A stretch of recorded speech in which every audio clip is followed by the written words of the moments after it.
RTO అధికారులు Tirumala traffic పోలీసులు సంయుక్తంగా వాహనాల తనిఖీ చేశారు.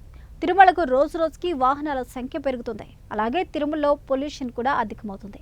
ఈ నేపథ్యంలో తిరుపతి ఆర్టీఓ అధికారులు తిరుమలలోని ట్రాఫిక్ పోలీసులతో కలిసి మొబైల్ పొల్యూషన్ వాహనంతో వాహనాలకు పొల్యూషన్ చెకింగ్ చేపట్టారు. ప్రత్యేకంగా తిరుమలకు పొల్యూషన్ చెక్ మిషన్ తీసుకొచ్చి అక్కడ తిరుగుతున్న వాహనాలు గుర్తించారు. దాదాపు 24 వాహనాలకు పొల్యూషన్ అధికంగా ఉందని గుర్తించామని, కొన్ని వాహనాలు ఫిట్నెస్ లేవని గుర్తించడం జరిగిందని, వాహనాలు తగిన ఫిట్నెస్ కలిగిన తర్వాతనే తిరుమలకు అనుమతించే విధంగా చర్యలు తీసుకున్నామని అన్నారు. సీనియర్ మోటార్ వాహనాల తనిఖీ అధికారి శ్రీనివాసరావు, తిరుపతి ఆర్డీఓ అధికారులతో పాటు తిరుమల ట్రాఫిక్ సిఐ హరిప్రసాద్ సిబ్బంది ఈ తనిఖీల్లో పాల్గొన్నారు.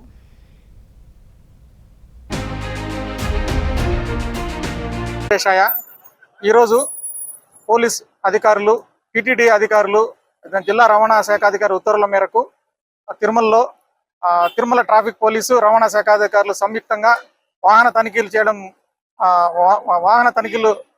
జరపడం జరిగింది. ఇందులో భాగంగా పలు వాహనాలు వివిధ ప్రాంతాల్లో, తిరుమలలో 3-4 ప్రాంతాల్లో కింద నుంచి మొబైల్ పొల్యూషన్ వ్యాన్ తీసుకొచ్చి వాహనాలకు సామర్థ్యము, వాహనం ఒక పొల్యూషన్ గురించి తనిఖీ చేయడం జరిగింది. ఈ తనిఖీల్లో భాగంగా 24 వాహనాలు పొల్యూషన్స్ అధికంగా ఉండడం గుర్తించడం జరిగింది.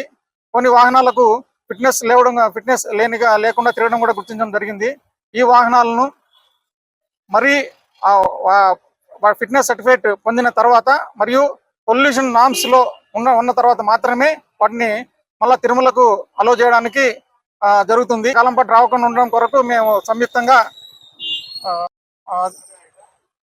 ముఖ్యంగా అందరికీ, అంటే మోటార్ క్యాబ్, మ్యాక్స్ క్యాబ్ వాళ్ళకి ఇందు మూలంగా తిరుమల పోలీసు మరియు రవాణా శాఖ వాళ్ళ విజ్ఞప్తి ఏంటంటే, వారి వాహనాలను అన్ని రకాలుగా తనిఖీ చేసుకుని వాహనం అన్ని రకాలుగా ఫిట్గా ఉన్నప్పుడు మాత్రమే తిరుమలకు పైనకి తీసుకురావాల్సిందిగా కోరుచున్నాము. ఇది ముఖ్యంగా ఎందుకంటే తిరుమలకు వచ్చే భక్తుల వాళ్ళ భద్రత దృష్ట్యా, క్షేమం దృష్ట్యా